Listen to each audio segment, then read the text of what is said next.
여러분 정말 반갑습니다. 2023학년도 6월 고3 모의평가 수학원의 해설 강의를 맡은 정종이 형입니다. 앞에 오프닝 인사가 굉장히 기네요.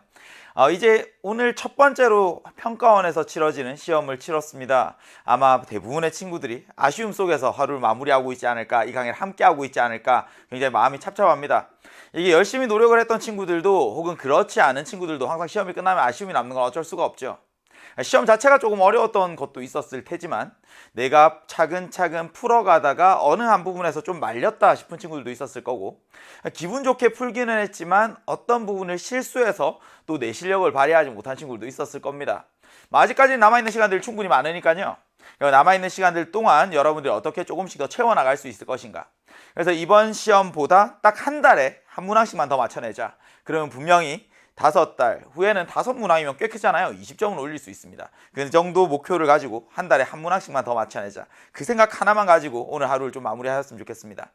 항상 이제 시험이 끝나고 나면 이제 실수했던 부분들, 내가 빠뜨렸던 부분들, 그런 부분들 끝나고 나야 보이죠. 그래서 이번 시간 열심히 잘 정리하셔서 다음번에는 같은 문제에서 실수하지 맙시다. 자, 우선 전체적인 총평입니다.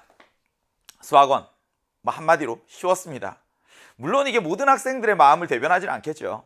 공통과목 전체 혹은 모의평가에서 수학 영역 전체의 난이도를 의미하지도 않습니다. 수학원만 놓고 봤을 때는 쉬웠다. 근데 수학원에서 이제 계산 과정도 굉장히 간단했고요. 저도 이제 수학 시험 감독을 딱 들어가서 시험지를 받았거든요. 그래서 오늘 수학원 해설 강의를 해야 되니까 먼저 11문항을 빵 체크를 하고 열심히 딱 풀고 시계를 보니까 10분 조금 더 지났더라고요. 그러니까 수학원 푸는데 시간이 얼마 안 걸렸습니다. 근데 이제 수학원에서 계산 과정이 워낙 쉬웠는데요. 물론 여기에서 굉장히 중요한 핵심 역량을 길러줘야 쉽습니다. 상황 자체가 간단하지 않을 수 있거든요. 근데 그 상황에서 내가 할 수 있는 가장 강력한 도구는 뭐니? 그러면 그냥 가장 간단한 수를 대입하면서 간단한 상황부터 생각을 하는 거죠. 그냥 뭔가 문자를 다루고 공식을 적용을 하고 이게 아니라 이런 상황에서는 얘가 어떻게 될까? 그러면 이 상황에서는 이렇게 되니까 관찰해서 규칙을 발견하고 일반화하고, 그게 사실 수학원에서 여러분들에게 바라는 역량이거든요. 수학원과 수학2에서 결이 다릅니다. 수학2는 조건을 만족하는 함수의 그래프를 그리고 그 함수를 식으로 표현하고 그리고 나서 이제 구하고자 하는 값들을 찾아내는 게 목적이라면, 수학1은 함수의 그래프들을 다루는 게 목적이 아니거든요.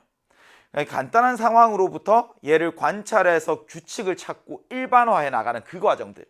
그래서 그걸 지금부터 남은 시간 동안 기르도록 하셔야 되겠죠. 지금 수학원에서 이제 전체적인 문항들을 쭉 나열해 보면요.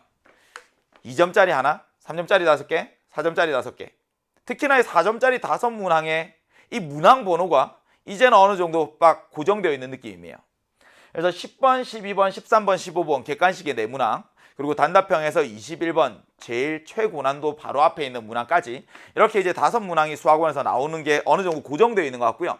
근데 그렇게 해놓고 나서 난이도를 조절하다 보니까 좀 문항들의 난이도가 들쑥날쑥합니다. 약간 아쉽긴 하죠.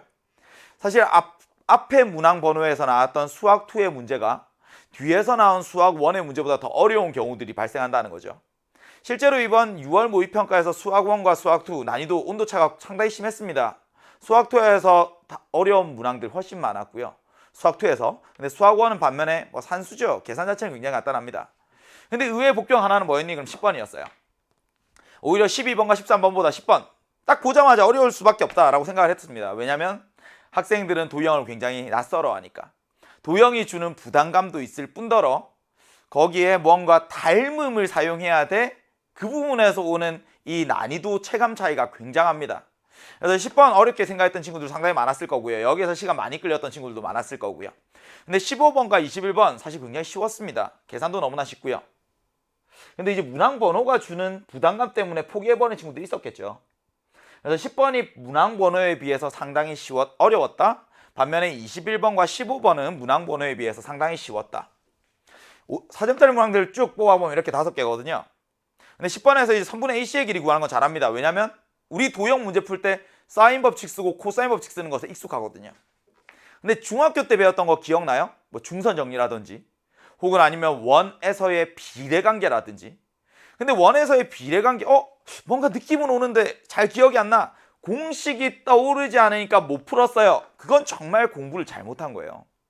이 비례관계라는 게 특별한 게 아니거든요.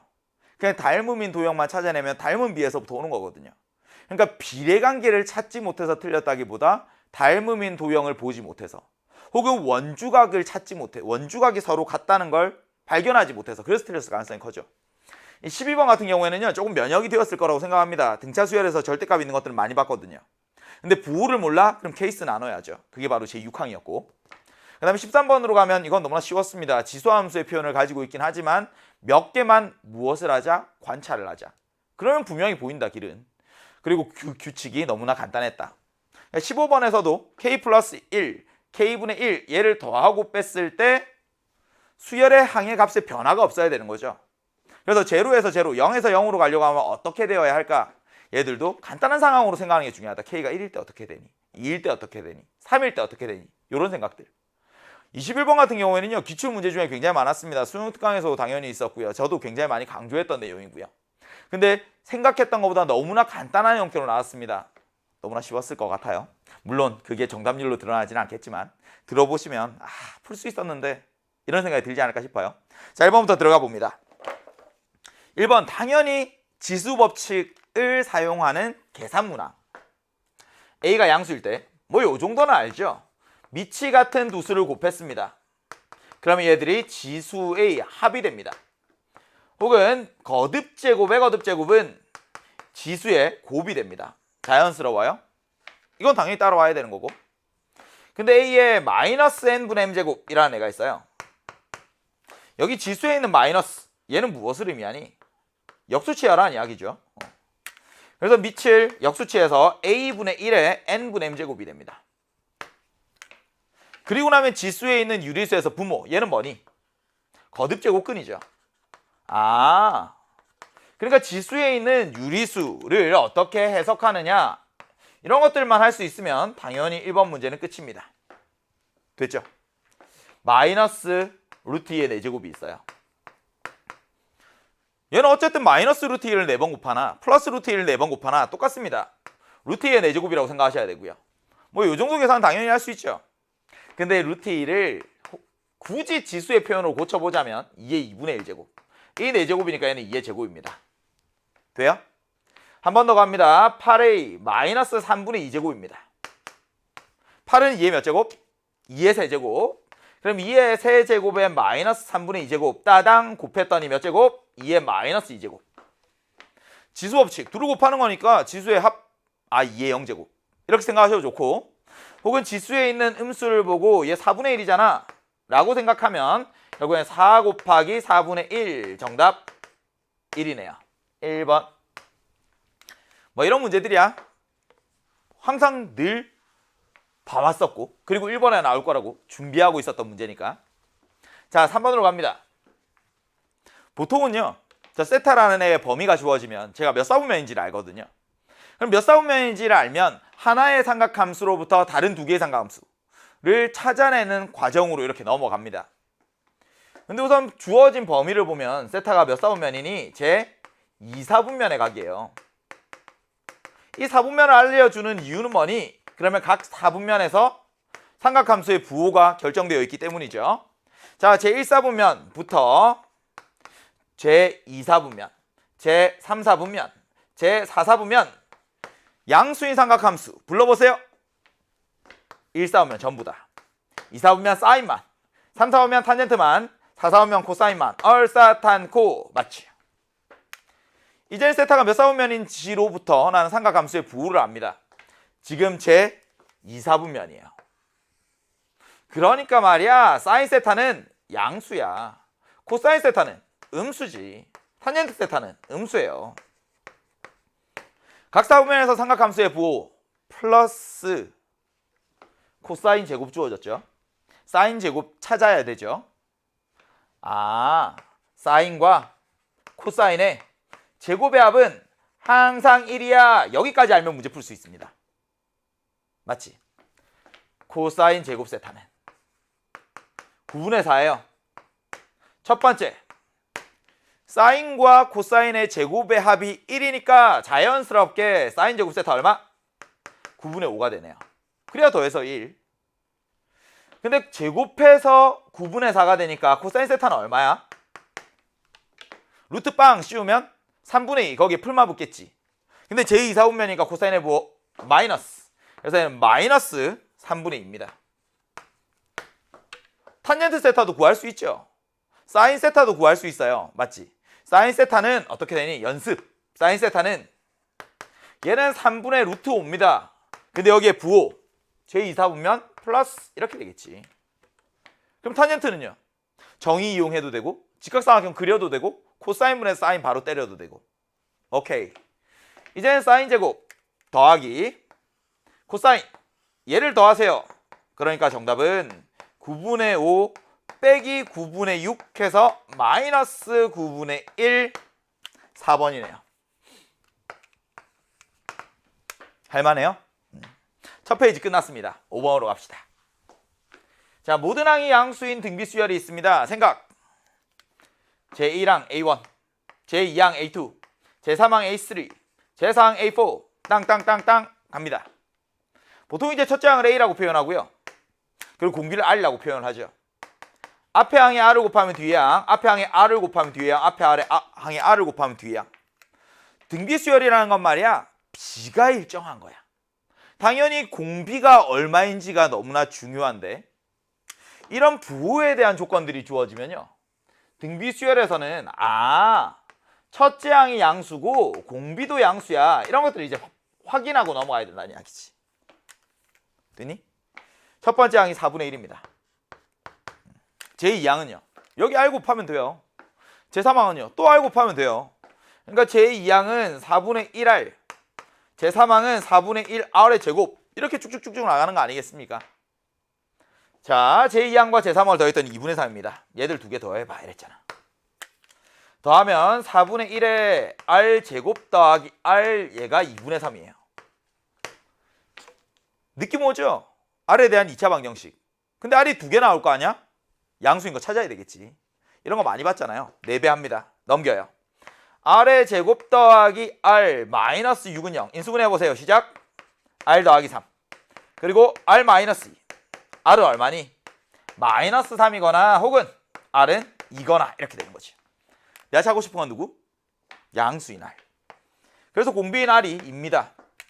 첫째 항 알죠? 공비 알죠? 일반항 구할 수 있습니다. 그래서 만약에 내가 일반항을 직접 한번 구해볼 거야. 일반항 A에는 말이야.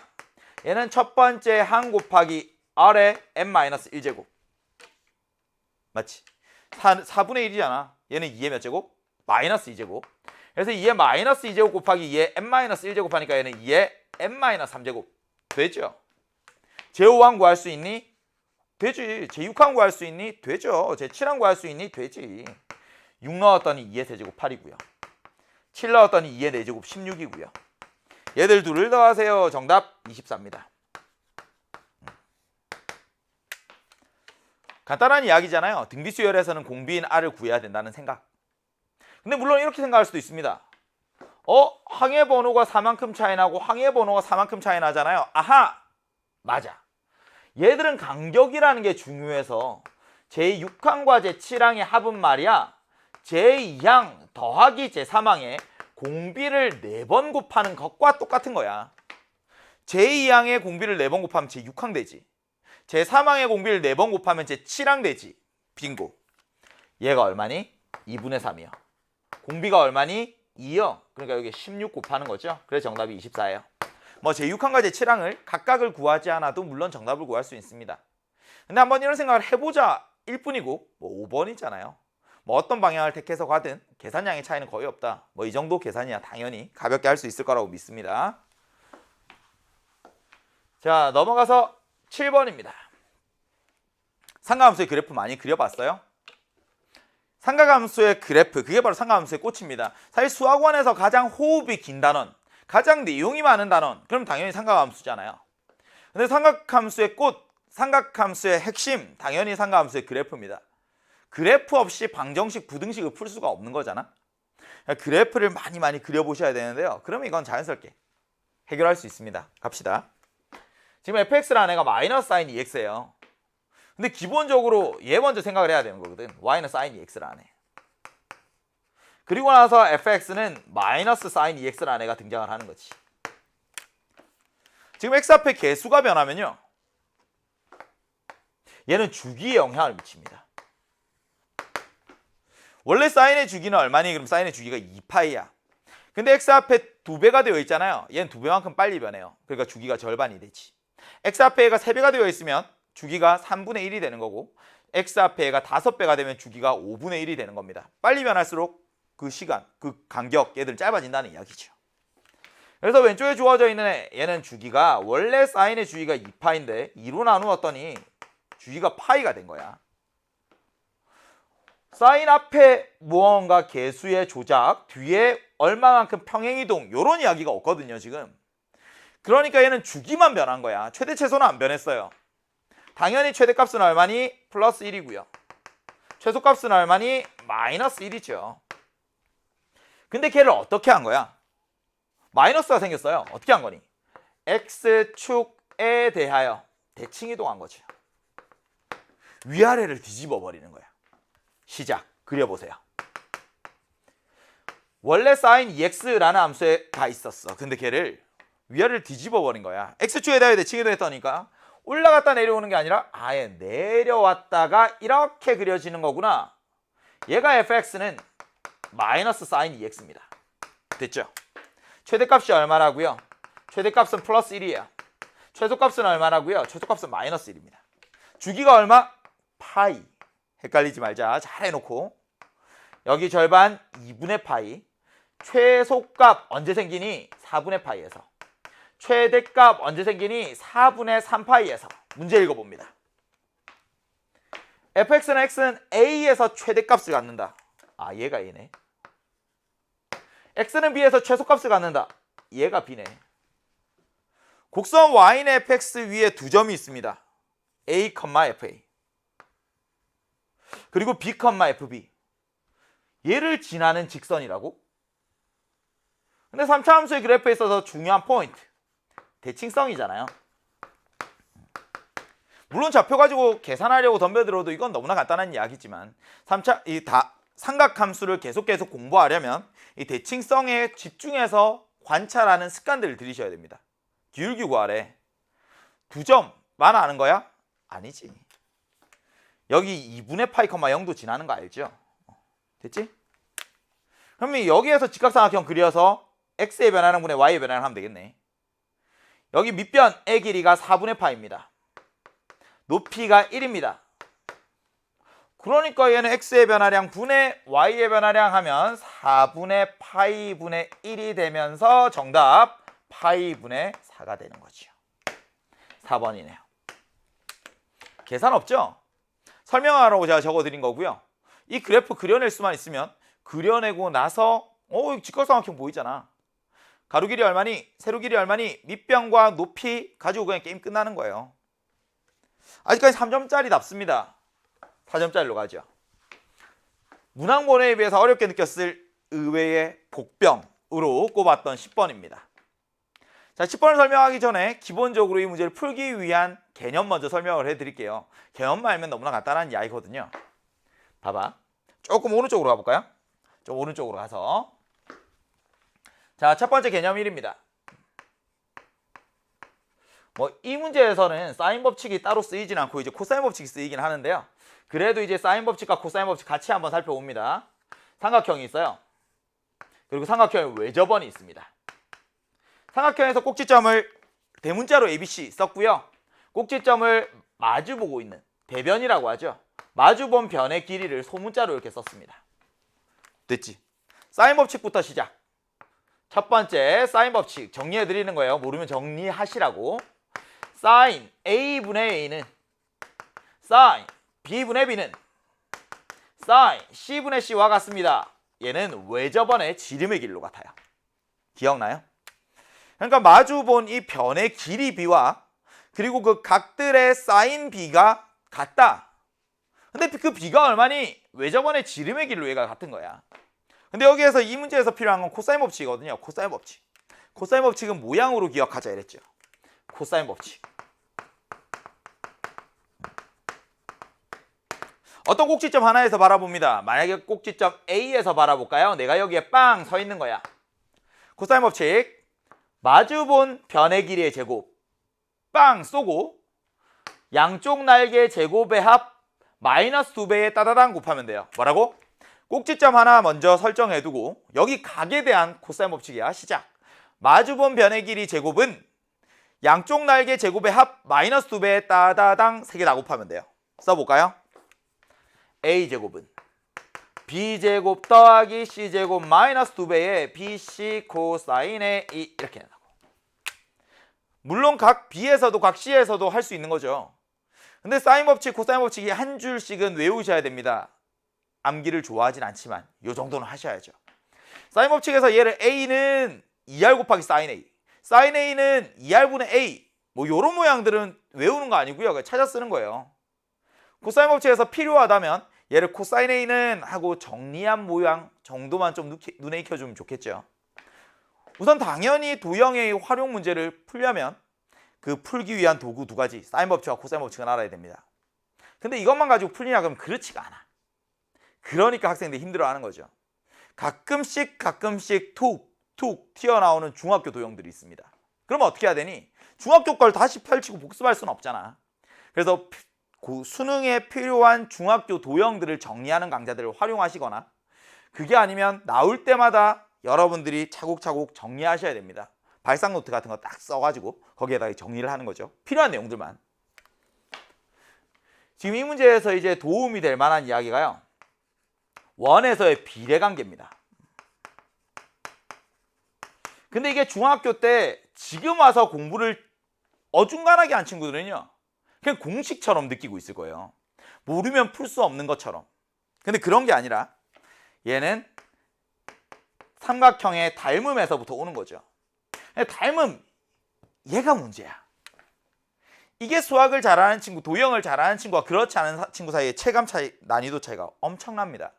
그러니까 시험을 출제하는 사람들, 도형을 잘하는 사람들, 혹은 이 문제를 한번 풀어본 사람들, 이거 너무 쉽잖아. 길이 보이니까. 근데 그렇지 못한 대부분의 친구들, 상당한 친구들에게는 이 닮음의 도형을 찾는 것 자체가 잘 안 돼요. 그러니까 의식적으로 연습을 계속 하셔야 됩니다.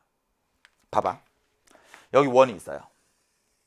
중학교 때 원에서의 비례관계라는 걸 어떻게 배웠냐면 여기에 선분 하나 쫙 긋고 선분 하나 쫙 그으면 교점이 생기잖아요. 점피. 그래서 선분 AB와 선분 CD의 교점이 원의 내부에 생기는 경우에 여기 점피에서부터 A까지 B까지 C까지 D까지 얘들의 곱이 각각 같다 이런 거 배웠지. PA 곱하기 PB랑 PC 곱하기 PD랑 어때요? 기억나요? 아 그랬던 것 같아. 뭐 요 정도면 땡큐. 아니면 이제 얘가 왜 그렇게 되는지 한번 생각을 해봅시다. 지금 얘들 닮음인 삼각형 두 개를 그려요. 얘가 닮았다는 거 느껴져요? 왜? 여기 보면 이 막곡지각이 있잖아. 막곡지각. 그리고 호 BC에 대해서 원주각이 있습니다. 호 AD에 대해서 원주각이 있습니다. 그러니까 얘는 세 각이 다 똑같은 거지. 닮았어요.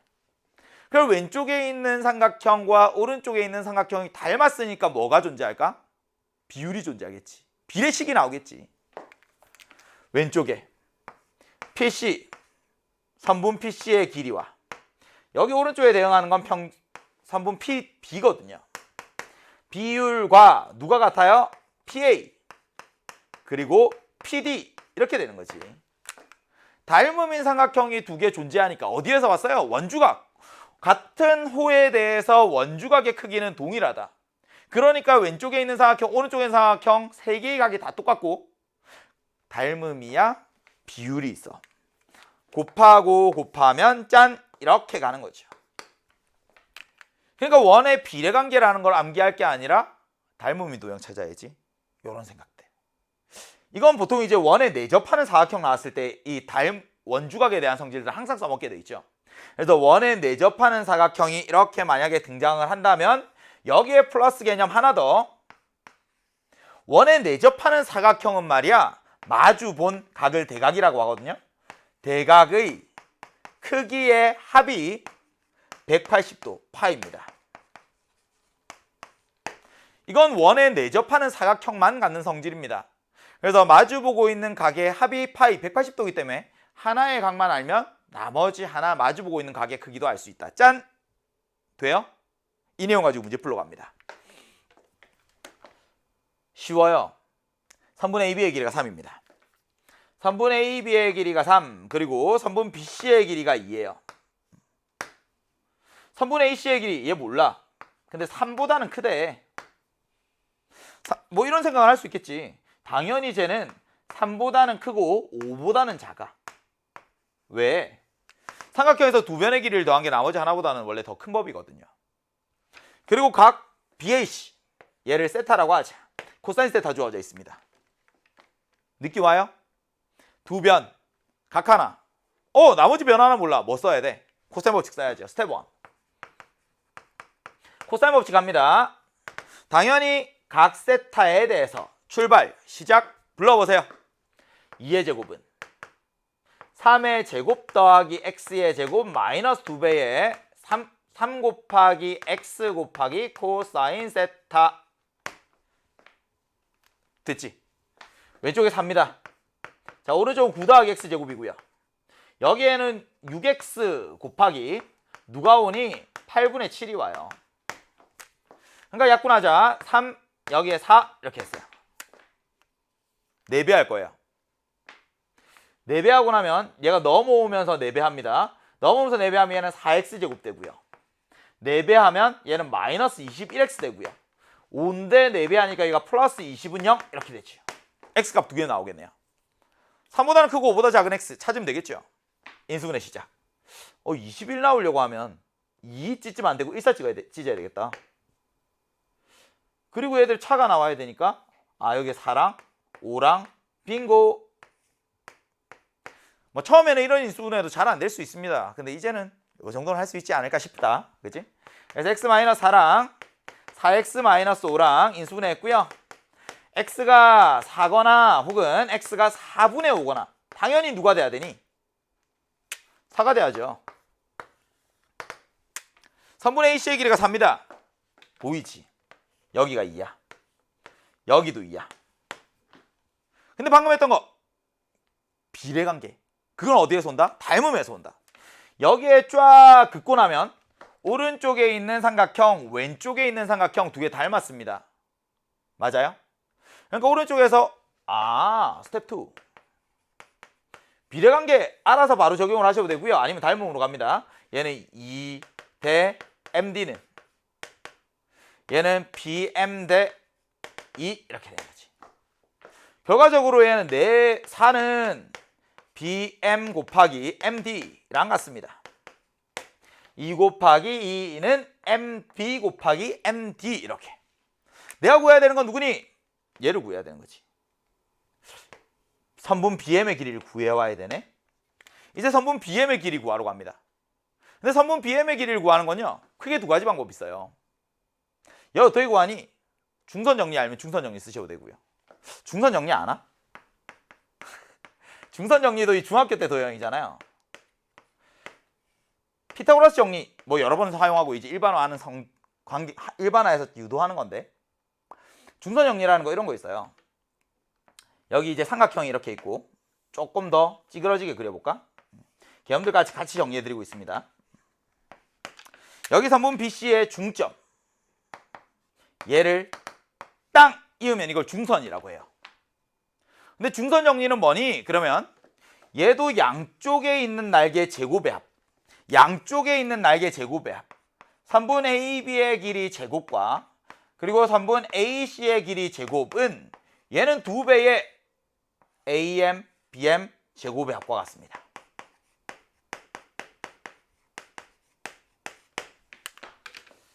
얘가 만약에 수직이면 너무나 자연스럽거든요. 피타고라스의 정리. 제곱의 합이 얘랑 같아. 제곱의 합이 얘랑 같아.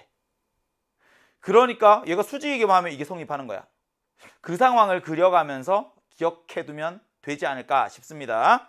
그러면 이제 중선 정리를 만약에 안다면 얘가 이렇게 가는 거지. 지금 얘가 얼마인지 궁금해. 네모 얘가 궁금해. 그러면 삼각형 보이지? 2의 제곱 더하기 3의 제곱은 얘는 2배의 2의 제곱 더하기 네모 제곱 이렇게 2의 제곱 더하기 네모 제곱. 왼쪽 얼마? 13. 8이 넘어가니까 얘는 2배의 네모 제곱이 5입니다. 따라서 네모는 얼마니? 2분의 5의 루트 빵 씌우니까 3분 BM의 길이가 루트 2분의 루트 5예요. 이런 거지. 여기에가 빵 들어가는 거죠. 그러면 3분 MD의 길이는 어떻게 될까? 3분 MD의 길이는 4 곱하기 루트 5분의 루트입니다. 이거 유리화하면 5분의 4루트 10 얘가 이렇게 정답 되겠죠. 선생님 이거 중선형이 모르면 못 푸는 문제인가요? 뭐 그렇지는 않고요. 뭐 중선형인지 모르면 코사인 법칙 한 번 더 쓰면 되죠. 스텝 3. 저는 중선형리를 몰라요. 그래서 갑니다. BM의 제곱은 코사인 법칙 한 번 더 계산 시작. 2의 제곱 더하기 3의 제곱 마이너스 2배의 2 곱하기 3 곱하기 코사인 세타 4 더하기 9 빼기 12에 여기에 8분의 7입니다. 사로약분 13이잖아요. 그러니까 얘는 2분의 26 빼기 21 하니까 얘가 2분의 5 똑같이 나오죠. 그래서 3분 BM의 길이가 루트 2분의 루트 5야. 자, 우선 코사인 법칙 한번 쓰고 그리고 닮음을 이용하고 그 다음 코사인 법칙을 또 한 번 썼습니다. 근데 닮음을 쓰는 이 스텝 2, 이 과정 때문에 문제를 해결하지 못하지 않았을까? 그냥 저 DM의 길이를 어떻게 구할까? MD의 길이를 어떻게 구할까? 아마 감각을 잡지 못한 친구들이 상당히 많지 않았을까? 의외의 복병 10번. 정답은 5분의 4루트 13번입니다. 자, 넘어가서 12번입니다. 쉽지 않아요, 사실. 근데 이제 많이 본 유형이에요. 좀 내성이 생겼을 겁니다. 그래서 저는 12번이나 13번보다 오히려 10번이 정답률이 조금 더 낮지 않을까 생각을 해요. 물론 객관식이니까 뭐 찍어서 맞춘 친구들도 존재하겠지만 뭐 공차가 3인 등차수열 AN이 있습니다. 기본적으로 얘는 제5항보다 제7항이 더 커요. 공차가 양수, 자연수니까 3이잖아. 얘는 심지어 6만큼 더 크지. 얘는 제5항보다 6만큼 더 커요. 2D. 그러니까 둘을 곱해서 0보다 작다는 의미는 제5항이 음수고 제7항이 양수고 둘의 부호가 서로 반대구나 라는 이야기를 하고 있는 거죠. 스텝 1. 상황 이해해 봅니다. 조건가로부터 등차수열은 말이야. n에 대한 1차식이니까 직선의 방정식으로 원래 생각하는 거잖아. 공차가 양수입니다. 기울기의 양수인 직선. 공차가 음수입니다. 기울기의 음수인 직선. 공차가 양수니까 올라가고 있네요. 이렇게 올라가고 있는 거야. 근데 제1항. 제1항은 얘가 마이너스 음수예요. 제5항도 얘가 음수거든요. 그러니까 제1항부터 제5항까지 얘들은 전부 다 마이너스입니다. 근데 뭘 알아요? 제7항이 양수라는 걸 알아요. 여기 제7항이 양수니까 당연히 여기 제8항도 양수고 거고요. 뒤에 있는 애들은 전부 다 양수일 겁니다. 이 문제에서 포인트는 뭘까? 당연히 여기에 있을 제6항의 부호를 몰라. 이게 이 문제에서 포인트겠죠. 제6항이 양수라면 어떻게 될까? 제6항이 음수라면 어떻게 될까? 케이스 둘로 나누어서 생각하고 결국에 하나만 정답이 되는 형태일 겁니다. 맞지? 이제 조건 나를 봤어요. 조건 나. 스텝 2. 이게 등차 중항이라는 걸 잘 활용만 하면요. 원래 등차 수열의 합이라는 걸 뭐 하나의 항으로 표현 가능하고 이래요. 그건 제가 수능계획 수능특강에서도 많이 가르쳤습니다. 근데 그것에 앞서서 더 중요한 건 뭐니? 그럼 나열해 보는 거야, 항상. 이게 공식을 가지고 접근하는 게 아니라 숫자들을 나열하는 거거든요.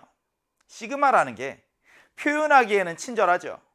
책 만드는 사람들, 출제하는 사람들, 설명하는 사람들, 효율적입니다. 근데 이해하기에는 친절하지가 않아요.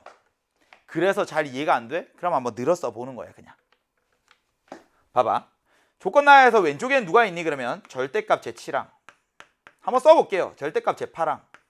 절대값 제9항. 좀 귀찮지만 여러분들이 이렇게 생각을 해야 된다고요. 이제 머릿속으로.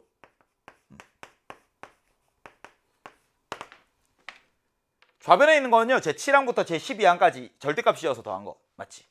근데 우변에 있는 건 누구니? 그러면 얘는 제2항, 제4항, 짝수항들이죠.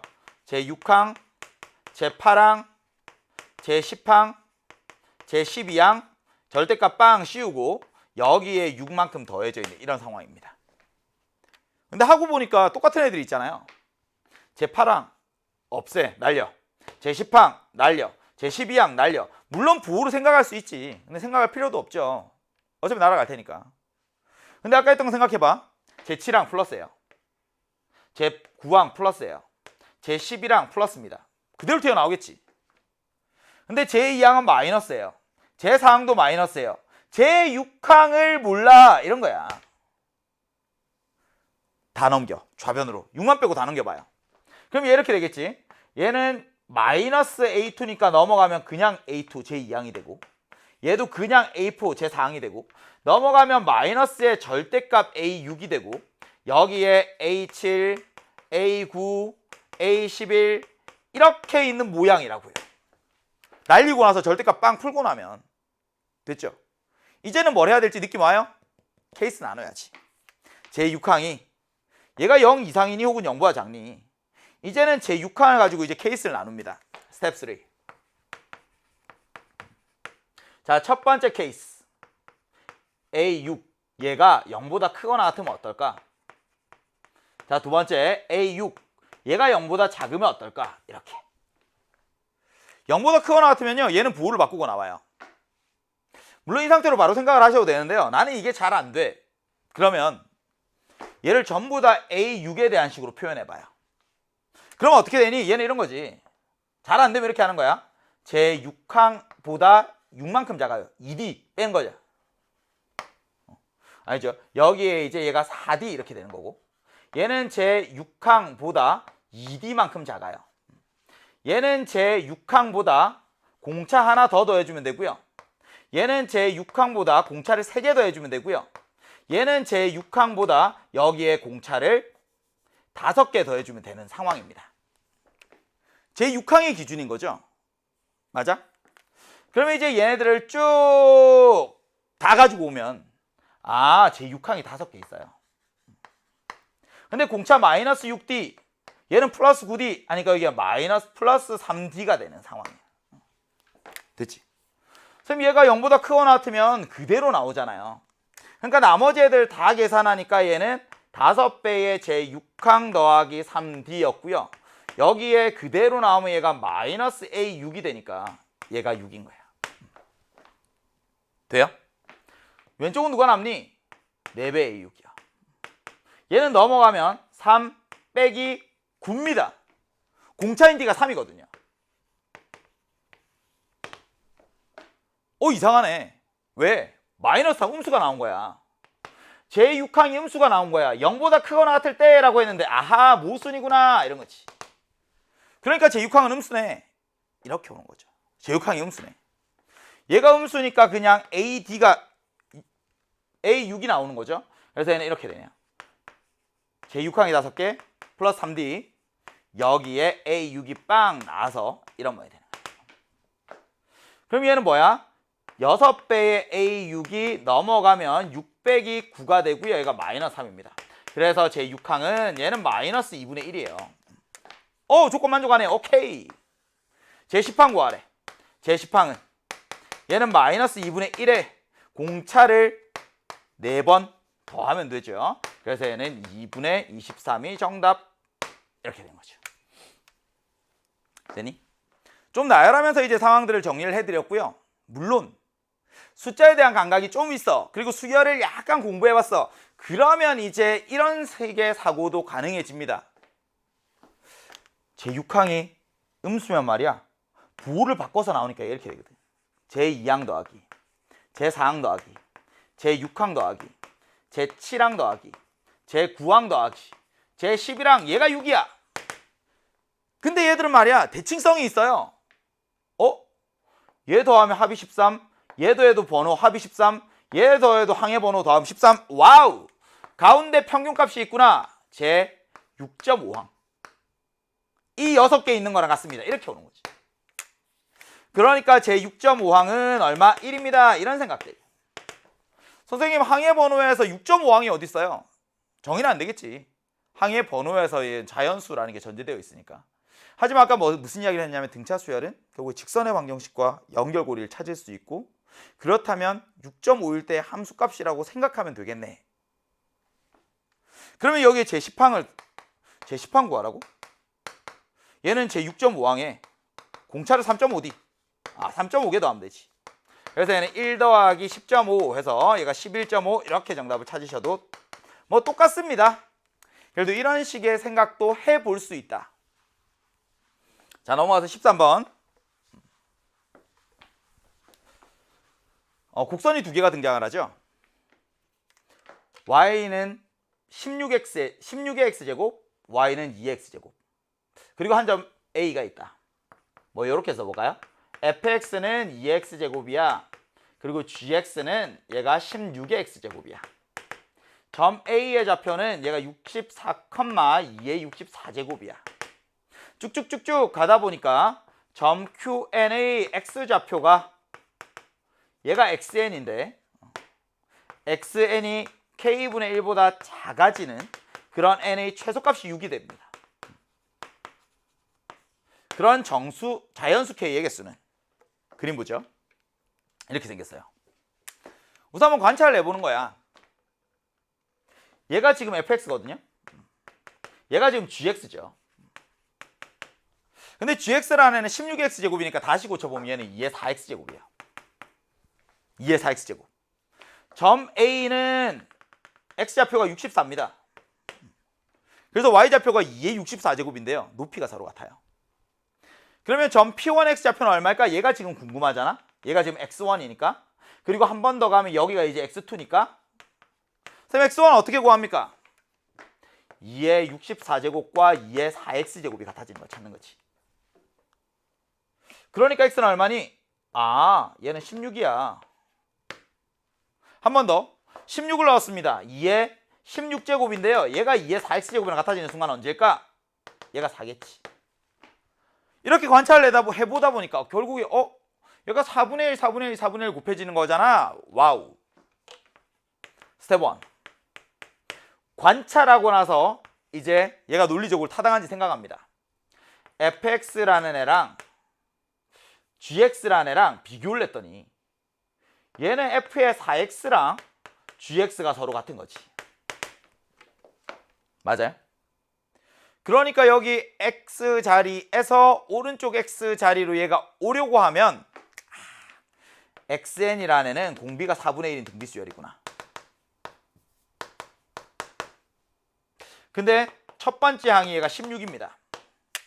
그래서 xn이라는 건 말이야 16 곱하기 4분의 1의 n-1제곱이에요. 돼요? xn은 4의 제곱 곱하기 4의 1-n제곱. 그래서 4의 3-n제곱. 얘가 xn입니다. 됐죠? xn은 구했습니다. 이제 스텝 2. 뭐 간격이 조금 줄어들긴 하겠지만 결국 얘가 계속 4분의 1, 4분의 1, 4분의 1 곱해지면서 쭉쭉쭉쭉 나가는 거거든요. 여기에 만약에 x1이 있어. 4분의 1만큼 줄어들어서 여기 x2가 있겠지. 땡땡땡땡 가다 보면 여기에 x5가 있고 땡땡땡 가다 보면 여기 x6이 있을 텐데 k분의 1이 x6보다 처음으로 커진다고 했으니까 여기에 k분의 1이 짠 하고 들어가야 되는 거네. 돼요? 그러니까 x5보다는 왼쪽에 있고 x6보다는 오른쪽에 있는 상황을 생각할 수가 있는 거지. 근데 얘가 x6보다는 더 크고 x5보다는 작거나 같으면 돼요. 그럼 x6은 얼마니? 6 넣었더니 얘는 4의 마이너스 세제곱 64분의 1입니다. x5는 얼마니? 4의 마이너스 2제곱 16분의 1입니다. 얘는 64분의 1보다는 크고 16분의 1보다는 작거나 같아야 되네요. 역수 빵 취해주는 순간 16보다 크거나 같고 64보다 작은 그런 자연수 k는 몇 개 있을까가 되는 거죠. 이건 한쪽은 등호가 있고 한쪽은 등호가 없잖아요. 그러니까 64에서 그냥 16 빼면 되죠. 그래서 정답이 48입니다. 자, 지수함수의 그래프의 두 개에서부터 관계를 이해하는 건데요. 상황이 어려워 보여? 아니, 관찰하면 돼요. 관찰하려고 하지 않아서 어려운 거야. 무슨 말이야? 뭔가 문자를 가지고 접근하려고 하고 손도 못 대니까 이게 어려워 보이지만 하나씩 구해보는 거예요. 수학원의 핵심은 그런 거라고. 하나씩 구해가면서 관찰해서 규칙을 찾고 일반화하고. x1 구할 수 있잖아. 별거 아니거든요. x2 구할 수 있잖아. 별거 아니거든요. 뭐 안 되면 x3, x4 정도 해보는 거죠. 그러다 보면 느낌이 오겠지. 수학적인 근거는 딸리더라도 그냥 느낌이라는 게 있잖아. 4분의 1씩, 4분의 1씩, 4분의 1씩, 4분의 1씩 쭉쭉쭉 줄어들고 있잖아. 이런 생각들. 물론 이런 관계들을 생각하지는 못하더라도 아무 문제 없습니다. 첫째 항이 16이고 공비가 4분의 1이라는 등비수열이라는 사실만 발견한다면 오히려 12번과 13번보다 10번을 어려워하는 친구들이 더 많지 않았을까 생각을 하고요. 이제는 객관식 마지막 문제 15번으로 갑니다. 어려웠어요? 이게 문항 번호가 주는 부담감은 좀 있죠. 근데 계산이 되게 간단하지 않나요?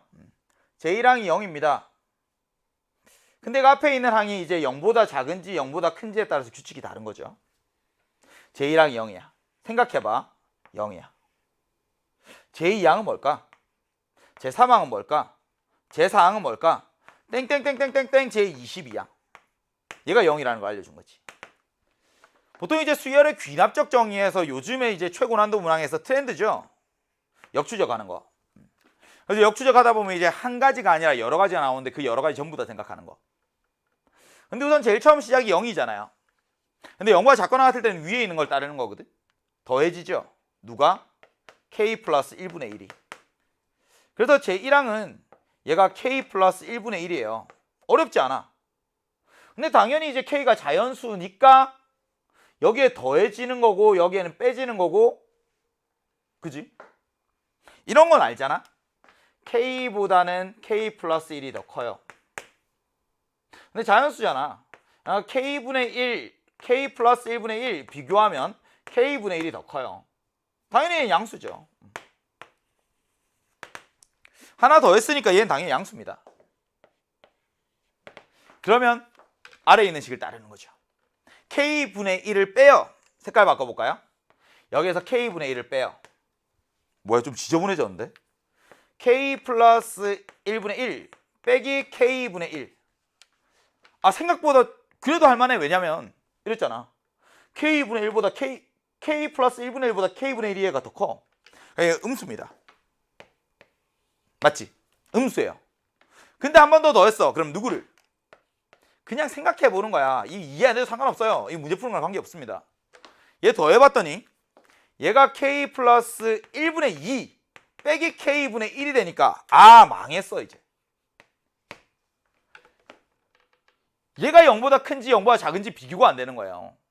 물론 이제 또 케이스를 나눠야지. 그럼 가다 보면 또 케이스를 나눠야 될 거 아니야? 이런 상황이거든요. 얘가 처음에 딱 이런 거야. 첫째 항, 제1항 얘가 0이야. 그리고 제22항 얘가 0이야. 근데 처음에는 얘가 조금 더 했죠. 약간 올라갔습니다. 여기에 A2가 있어요. 근데 얘보다 조금 더 큰 애를 뺐더니 얘가 음수가 된 거야. 얘가 A3예요. 근데 이제 그 다음에는 얘를 더했더니 A4가 나올 텐데 A4가 양수인지 0인지 음수인지가 K의 값에 따라서 다른 거지. 얘를 모르는 거야. 그럼 어떻게 할까? 나한테 뭔가 식을 전개하는 능력을 보고자 하는 건 아닐 텐데, 나한테 뭔가 계산 능력을 보자는 건 아닐 텐데, 결국에 내가 배운 거 안에서 나올 거 아니에요. 당연히 기본을 돌아서 뭘 해야 된다고요? 숫자를 나열해야 된다고. 그게 원래 수열의 본질이고 수학원에서 여러분들한테 보고 싶어하는 역량이라고. 갑시다. 이제 본격적으로 합니다. K가 1이면 어떻게 될까 생각하는 거야. K가 1이면. K가 1이면 어떻게 될까? 그러면 K분의 1이라는 건 그냥 1이고 K 플러스 1분의 1이라는 건 얘는 2분의 1이야. 맞지? 그리고 나면 얘가 앞에는 이제 플러스고 뒤에는 마이너스잖아. 얘는 뒤에 얘가 이렇게 되는 거지. 다시 한번 써볼게요. 그러면 얘는 더하기 K분의 1이라는 건 얘는 플러스 2분의 1인 거고, 얘는 마이너스 K분의 1이라는 건 얘가 마이너스 1인 거잖니. 근데 내가 하고 싶은 건 말이야, 결국 얘가 0이 되는 거거든. 핵심은 잡았어요.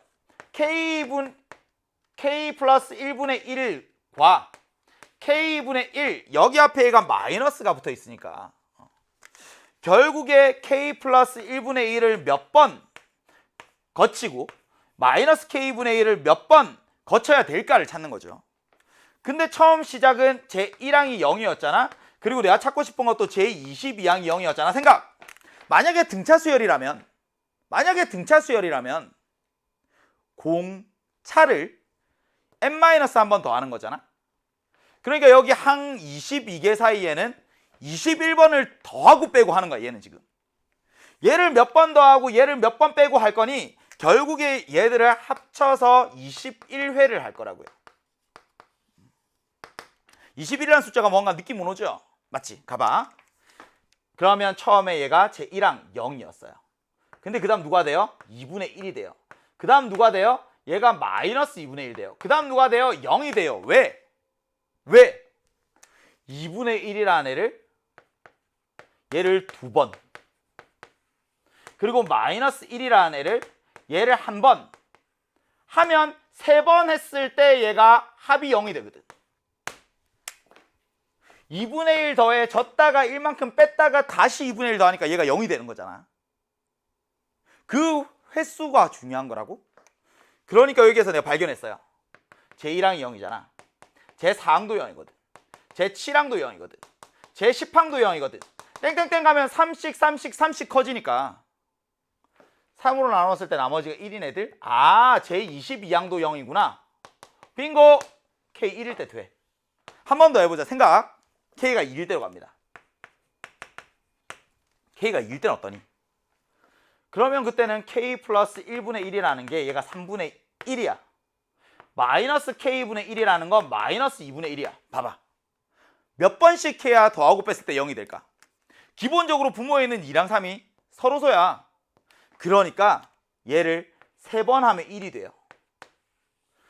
마이너스 2분의 1을 2번 하면 마이너스 1이 돼요. 와우! 따라서 얘는 5번 하고 나면 합이 0이 됩니다. 불러보세요. 제1항이 0, 제6항도 0, 제11항도 0, 제16항도 0, 제21항도 0.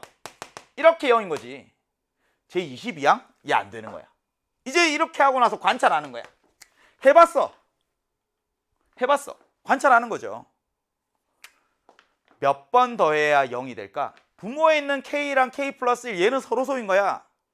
그러니까 얘는 K 플러스 1번 있어야 돼요. 그러면 1이 되잖아. 얘가 K번 있어야 돼요. 그럼 마이너스 1이 되잖아. 근데 그 합이 21이 되어야 하니 삑 21의 양의 약수가 되면 됩니다. 누가? 2K 더하기 1이. 2K 더하기 1이. 맞아? 그러니까 K가 1일 때는 말이야. 얘가 K에 1 넣으면 3번 하고 나서 0이 된 거야. K에 2를 넣으니까 얘는 5번 하고 나니까 0이 된 거야. K가 어떤 의미인지 알아요? 이제는 얘가 21의 양의 약수가 되어야 하니까 2K 플러스 1은 말이야. 얘는 1이 되거나 3이 되거나 7이 되거나 21이 되어야 하는 거네요. 그럼 K는 1 빼고 2로 나눠. 0. 1 빼고 2로 나눠. 그쵸? 얘가 이제 3이 되는 거니까 그래서 1일 때. 그 다음 얘가 이제 7이 되려고 하면 K가 3일 때. 얘가 20일 되려고 하면 K가 10일 때. 얘 더하세요. 정답은 14네요. 자, 이렇게 해서 우리 15번 함께 풀었습니다. 뭔가 계산과정이 특별히 있지는 않아요. 처음에는요. 저도 이렇게 생각을 한 거예요. 더했어. 뺐어. 여기까지는 부호를 알겠더라고. 근데 한 번 더 더하니까 제4항 얘가 부호를 몰라요. 케이스 나눠야지. 근데 그게 싫은 거야. 왜 그러면 지저분해질 것 같거든. 그러면 어떻게 하자고요? 기본으로 돌아가서 나열하자고. 내가 생각할 수 있는 가장 간단한 순간부터. K가 1일 때 어떻게 되니? 2분의 1을 더하고 1을 빼는 거네. 그럼 얘 2번 더하고 한 번 빼면 0이잖아. 그러니까 3번 할 때마다 0이 되는 거야. 선생님 3분의 1랑 마이너스 2분의 1은요? 얘 3번 하면 얘 2번 하고 그럼 0이 되잖아. 5번 지나고 나면 0이 되는 거네. K 플러스 1 더하고 K 플러스 1분의 1 더하고 K분의 1을 빼고 그럼 얘는 K 플러스 1번 하면 1 되고 K번 하면 마이너스 1 되니까 합하면 0. 근데 걔가 뭐가 돼야 된다고요? 21의 양의 약수가 되면 된다고요. 2K 더하기 1이 되거나 3이 되거나 7이 되거나 21이 되거나 그런 K값 구하는 거니까 너무나 쉬워지죠. 물론 뭐 관찰하는 것이 익숙지 않은 친구들에게는 저걸 발견한다는 것 자체가 어려웠겠지만 이거 하나만 얻어갔으면 좋겠습니다. 어쨌든 내가 아무리 많은 수열 문제를 풀어도 수능에서 보는 수열에서 규칙은 새로운 처음 보는 형태일 거야. 근데 그게 쉰 유형이니 그럼 그렇지 않아요. 수열은 원래 처음 보는 애가 나오는 거야. 그러고 나면 내가 나열해서 관찰하고 규칙을 찾아야지. 1부터 넣고 2 넣고 3 넣고 관찰하자. 자, 이제 단답형으로 갑니다. 16번. 로그 계산이네요. 문제를 푸는데 써먹든 써먹지 않든 진수 조건부터 체크해야지. x 더하기 2는 0보다 큽니다. 그리고 x 마이너스 2도 0보다 큽니다. 따라서 x의 범위는 말이야 x가 2보다는 커요. 얘가 전제 조건. 그리고 나면 이제 로그에서 밑을 땅 봤더니 똑같아. 로그 2를 밑으로 하는 진수들 둘이 들어와 얘들 곱하는 거지. 얘가 5예요. 뭐 로그의 정의로 바로 2의 5제곱은 진수 삘릴리 이렇게 가도 좋고요. 2를 5제 곱하면 얘가 됩니다. 이렇게 읽어내면 좋고, 아니면 오른쪽도 밑이 2인 로그로 표현을 해요. 이렇게. 그리고 나서 비교하셔도 됩니다. 진수가 32구나. x제곱 빼기 4가 30입니다. x의 제곱이 36이고요. x는 플러스 6이거나 혹은 마이너스 6이거나 당연히 누구? 2보다 큰 6이 정답. 이렇게 되겠죠. 자, 16번이었습니다. 18번으로 넘어가죠. 시그마의 성질이에요. 시그마의 성질이라는 건 말이야 그냥 덧셈과 뺄셈에는 분배가 가능하고 상수배는 튀어나온다. 시그마를요 찢어요. 찢으면 이런 모양 되는 거 아니야? 4배의 시그마 K는 1부터 10까지 K 더하기 시그마 K는 1부터 10까지 A. 이렇게. 얘가 250이래. 근데 앞에 있는 건요 1부터 10까지 합입니다. 2분의 10 곱하기 11. 근데 이 정도 외우고 있어야지. 얘는 말이야 2분의 10 곱하기 11인데 1부터 10까지의 합은 워낙 많이 나오잖아. 55라고. 근데 뒤에 있는 애는 얘는 K가 1일 때도 A, 2일 때도 A, 3일 때도 A, 10일 때도 계속 A인 거야. 그러니까 앞에 있는 거 계산해봐. 얘는 뭐야? 220. 뒤에 있는 거 뭐예요? A가 10개 있는 거야. 그러니까 얘가 250이래요. 넘어가면 10A가 30이죠. 따라서 A는 얼마? 3입니다. 뭐 요런 3점짜리 계산 문제야. 기분 좋게 맞추고 넘어가야 되겠죠. 그래서 수학원에서는 이제 단답형에 좀 힘이 실려 있고요. 객관식에 좀 힘이 실려 있고, 뒤에 있는 이 단답형은 너무나 간단한 문제들. 21번. 이게 아무래도 이제 단답형이니까 계산 실수하는 친구도 있을 거고요. 그리고 찍어서 맞히는 친구들도 없겠죠, 거의. 이게 객관식에서는 찍어서 맞추는 친구들도 20%는 있는 거잖아요. 5분의 1 확률이라고 보면. 그래서 이게 상대적으로 정답률이 조금 객관식 문항들보다는 낮게 나오겠지만 풀려고 덤벼들면 굉장히 쉬운 문제입니다. 미적분 선택한 친구들은 이거 뭐 맞춘 친구들이 굉장히 많았겠죠. 자연수 n에 대하여 제 값이 정수가 되도록 하는 1000 이하의 모든 n의 값의 합을 구하시오. 뭐 수능 특강에서도 본 적 있고요. 기출 문제 중에서도 이런 거 본 적 많고요. 뭐 강의 중에서도 많이 강조해 왔었습니다. 4배의 로그 64를 밑으로 하는 4n 플러스 16분의 3이 있죠. 여기 로그에서 밑이 지금 64 2의 6제곱이거든요. 튀어나오면 6분의 1 튀어나올 거고, 얘는 6분의 4 곱하기 로그 2를 밑으로 하는 4n 플러스 16분의 3. 얘가 이제 정수가 되어야 되는 상황입니다. 근데 앞에 있는 거 6분의 4라는 거 어차피 약분하고 나면 3분의 2 될 테니까 3분의 2의 로그 1을 밑으로 하는 4n 더하기 16분의 3 얘를 뭐 A라고 해봅시다. 정수. 그럼 결국에 이제 안에 있는 이 진수, 로그의 진수, 얘가 어떤 꼴이 되어야 할까? 이런 이야기를 하는 거잖아요. 지금 n이 자연수인데 얘가 어떤 꼴이 되어야 할까? 기본적으로 얘는 2의 거듭제곱 이런 꼴이 되긴 해야 될 거야. 그래야 약분하면서 평 튀어나오는 모양이 될 테니까. 넘기면서 이제 로그의 정의 쓰고 갑니다. 그러면 이제 4n 더하기 16분의 3이라는 애는 얘는 2에 넘어가면 얘가 2분의 3a 제곱 이렇게 되죠. 근데 A가 지금 정수입니다. 그죠? 만약에 A가 홀수야. A가 홀수면 2분의 3제곱, 2분의 5제곱 이런 애들 되니까 여기 왼쪽이 무리수가 되면서 이 조건을 만족하지 못하죠. 그래서 기본적으로 여기 있는 A라는 애가 2K 이런 꼴이 돼야 된다는 사실을 알아요. 그리고 나면 이제 모양이 이렇게 되겠지. 4n 더하기 16분의 3은 2의 3K 제곱 이런 꼴이 된 거예요. 이제 A가 홀수면 안 되니까. 맞지? 그래서 이렇게 오고 나면 생각. 선생님 n이 자연수예요. 분자보다 분모가 더 커요. 분자보다 분모가 더 커요. 그러니까 얘는 1보다는 작습니다. 이런 모양이구나. 그러면 오른쪽에 있는 애가 얘가 8이나 혹은 8의 제곱이나 뭐 요런 애들이 아니라 누가 돼야 된다는 이야기야? 8분의 1이나 8의 제곱분의 1이나 이런 애들 돼야 된다는 이야기지. 오른쪽에 있는 얘가 8의 K제곱이니까. 돼요? 이제는 다 찾았습니다. 결국에 분모에 있는 얘는 말이야 4n 더하기 16은 얘는 3 곱하기 8의 뭐 K제곱 이런 꼴 돼야 되는 거지. 이런 꼴. 그러니까 여기에서 이제 K랑 여기에서 K랑 같게 가지고 오려고 하면 얘가 마이너스 K 이렇게 와야 되는 거고요. 마이너스 K라고 볼까요? 그럼 이렇게 오고 나면 이제는 K의 값에 따라서 그때 4n 더하기 16의 값을 찾을 수 있고요. 16 빼주면 4n, 여기에서 4를 나누면 n 이렇게 오는 거죠. 뭐 이제는 그냥 산수입니다. 꼴이 어떤 모양이 되는지는 알아요. 얘가 3 곱하기 K의 거듭제곱 이렇게 된 거예요. 얘를 그냥 뭐 네모 이렇게 합시다. 네모. 그러면 네모가 1일 때 있겠지. 네모가 1이면 얘는 24야. 네모가 2일 때 있겠지. 그럼 여기에 8을 한 번 더 곱하는 거니까 얼마? 190입니다. 네모가 3일 때 있겠지. 여기에 8을 한 번 더 곱해 생각하셔도 되고, 혹은 2의 9제곱 512에 3을 곱하는 거니까 얘가 1536이 되는 거죠. 선생님 n이 1000 이하입니다. n이 1000 이하니까 얘는 결국에 누가 돼야 돼? 4016보다는 작거나 같아요. 4 할 필요가 없겠죠. 이제는 16 뺍니다. 8이야. 16 뺍니다. 그러면 176이네요. 16을 뺍니다. 1520이에요. 4로 나눌까?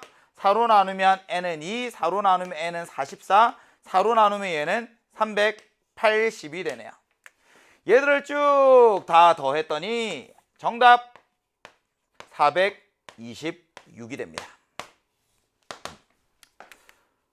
기본적으로 이제 로그가 정수가 되기 위한 조건, 혹은 거듭제곱 근이 자연수가 되기 위한 조건, 뭐 유리수인 지수를 가지고 있는데 얘가 뭐 정수, 자연수가 되기 위한 조건, 이런 문제들 많이 봤습니다. 그래서 꼴들을 좀 잘 정리를 하셔야 되는데요. 결국 진수가 어떤 형태가 되어야 하니 2의 거듭제곱 형태가 돼야 된다는 사실은 알아요. 근데 여기 있는 3이랑 약분되어야 하는 모양이라서 결국에 넘기고 나서 생각하고 나면 진수가 말이야 8의 거듭제곱 이런 꼴인 거야. 근데 8의 거듭제곱인데 얘는 1보다는 작잖아.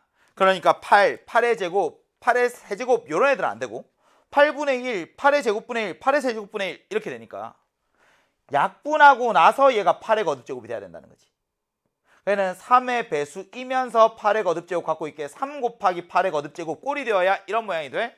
얘를 이렇게 뭔가 멋들어지게 엄밀하게 적는 것보다 중요한 건 관찰해서 발견하는 것.